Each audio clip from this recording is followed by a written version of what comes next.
Break के बाद उत्तराखंड के यूनिफॉर्म सिविल कोड को लेकर मुख्यमंत्री पुष्कर धामी ने न्यूज 18 से खास बातचीत की है।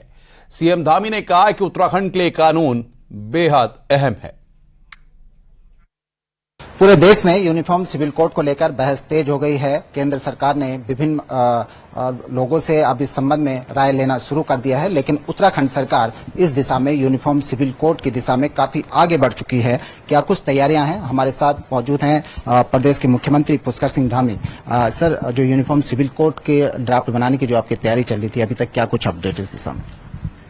पिछले एक साल से uniform civil code committee justice Ranjana Prakash Desai ji की अध्यक्षता में काम कर रही है और ड्राफ्ट अधिकांशतः उन्होंने फाइनल स्थिति में वो ले आए हैं और मैं समझता हूं कि जल्दी से जल्दी उनका ड्राफ्ट तैयार होगा और जैसे ही ड्राफ्ट मिलेगा उसको लागू करने की दिशा में हम आगे बढ़ेंगे, क्योंकि ये हमारा संकल्प था। उत्तराखंड की देवतुल्य जनता ने इसमें हमको मैंडेट दिया, अपना मत समर्थन देकर उन्होंने कहा कि आप यूसीसी को लागू करिए और उत्तराखंड के अंदर चूंकि ये देवभूमि है, उत्तराखंड दो अंतर्राष्ट्रीय सीमाओं से लगा हुआ प्रदेश है।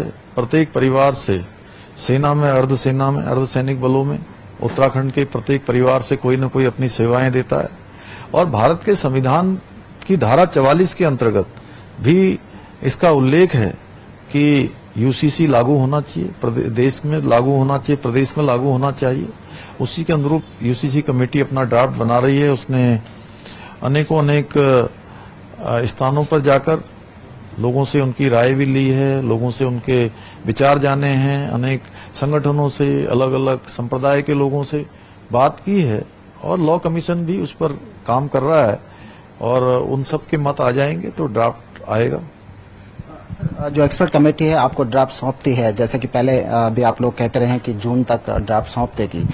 इस ड्राफ्ट को जब सरकार को सौंपा जाएगा उसके बाद इसका इम्प्लीमेंटेशन का आगे का तरीका क्या होगा? सर, नहीं, ड्राफ्ट आएगा, सरकार उसको देखेगी और उसके बाद जो प्रावधान है उस प्रावधानों के अंतर्गत हम आगे बढ़ेंगे, उसको लागू करने की दिशा में आगे बढ़ेंगे। जैसा हमारा पहले से कहना है, पहले से जो हम जिस चीज को लेकर आगे चल रहे हैं हम उसको लागू करने की दिशा में आगे बढ़ेंगे।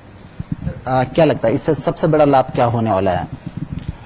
नहीं, देखिए, अभी ड्राफ्ट आ जाएगा तो ये मान के चलिए कि भारत का संविधान जो बाबा साहब भीमराव अंबेडकर जी ने बनाया, पंडित जवाहरलाल नेहरू जी ने बनाया, उस समय के संविधान विशेषज्ञों ने, संविधान सभा ने, संविधान समिति ने ये भारत का संविधान बनाया है, तो उन्होंने सोच समझकर भारत का संविधान बनाया है। उसी के अनुरूप अगर वो अच्छा होगा, इसीलिए तो उसमें ड्राफ्ट बनाया जा रहा है, सबकी राय ली जा रही है और ये मानना चाहिए कि सबके हित में जो है होगा और सभी पंथ, सभी वर्ग, सभी के लिए एक समान कानून उत्तराखंड के अंदर होगा। एक्सपर्ट कमेटी के हवाले से जो बातें छनके आ रही हैं कि इसमें जो शादी की उम्र थी वो बढ़ाई जा सकती है, बहुविवाह पर रोक लगाई जा सकती है, हलाला जैसी प्रथाओं पर रोक लगाई जा सकती है, आप क्या मानते हैं कितना सही रहेगा? देखिए, कमेटी की रिपोर्ट आएगी और कमेटी में एक से एक विद्वान है। रंजना प्रकाश देसाई जी हमारी इतनी बड़ी न्यायाधीश हैं, उनकी अध्यक्षता में कमेटी बनी है, सारे विद्वानों से बात हो रही है, सारे स्टेक होल्डरों से बात हो रही है, इसलिए सबकी सहमति से और सबकी इच्छा अनुसार और भारत के संविधान के अनुसार कमेटी ड्राफ्ट बना रही होगी और ड्राफ्ट आएगा तो उसके बाद ही कुछ कहा जा सकता है। सर, आपकी व्यक्तिगत राय मैं जानना चाहूँ कि बेटियों की उम्र, शादी की उम्र 18 से 21 कर दी जाए, आप क्या मानते हैं? कैसा? देखिए, जो भारत की विधि व्यवस्था कहती है उसके अनुरूप सब काम होने चाहिए। यूनिफॉर्म सिविल कोड का जमायते उलेमा हिंद विरोध कर रहा है, आप कुछ कहना चाहेंगे इस दिशा? देखिए, ये वो लोग हैं जिन्होंने देश के अंदर हमेशा एक दीवार खड़ी करने का काम किया है। देश को जो लोग एक दिशा में ले जाना चाहते हैं, देश के लिए जो लोग सामाजिक संगठन चलाते हैं, देश के लिए जो धार्मिक संगठन चलाते हैं, उनको किसी प्रकार का कोई ऐतराज नहीं होना चाहिए, क्योंकि हम जो भी काम कर रहे हैं वो संविधान की मूल भावना के अनुरूप कर रहे हैं और संविधान और देश की विधि व्यवस्था पर जो लोग विश्वास करते हैं उनको किसी भी कीमत पर इस पर मेन मीख नहीं निकालना चाहिए। तो आप थे मुख्यमंत्री